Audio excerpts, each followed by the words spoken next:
I'll be back. I think I'll be back soon. And I look forward to finishing up the campaign the way it was started and the way President Trump posted this video on his Twitter feed last night, addressing the nation from his hospital suite at the Walter Reed Military Medical Center. I just want to tell you that I'm starting to feel good. You don't know over the next period of a few days. I guess that's the real test. So we'll be seeing what happens over those next couple of days. Late Saturday, his physician, Dr. Sean Conley, released a statement saying the president is making substantial progress, but not out of the woods yet. At this time, the team and I are extremely happy with the progress the president has made. Earlier, Dr. Conley was evasive about whether President Trump ever needed oxygen. He's not on oxygen right now, that's right. CBS News has learned President Trump was given supplemental oxygen at the White House Friday. And a source familiar with the president's health, identified as Chief of Staff Mark Meadows by the Associated Press, gave this sobering assessment that the next 48 hours will be critical in terms of his care. We are still not on a clear path to a full recovery.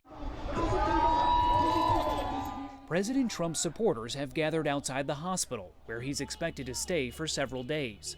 The president has already been given 2 experimental drug therapies, including remdesivir, provided under emergency use to hospitalize COVID patients. Dr. David Agus. The 2 are put together and that they work differently against the virus. It makes clinical sense what they did, but yes, this is experimenting. This is not standard of care by any means. What we know is that being 74, being a man, and being overweight, I worry about his lungs more than anything.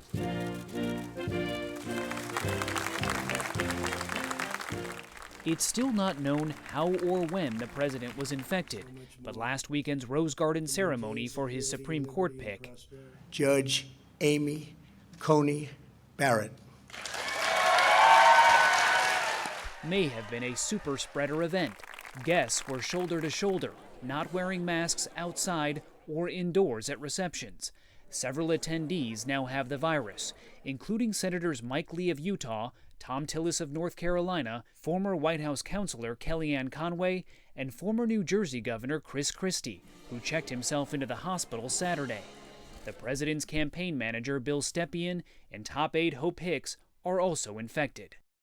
Just 72 hours into the diagnosis now. And Saturday, 2 of the president's doctors suggested Mr. Trump might have known he was infected as early as Wednesday, before trips to Minnesota for a rally and New Jersey for a fundraiser. The White House later said the doctors misspoke. But for an administration not known for transparency, it's adding uncertainty to an already unsettling moment for the country.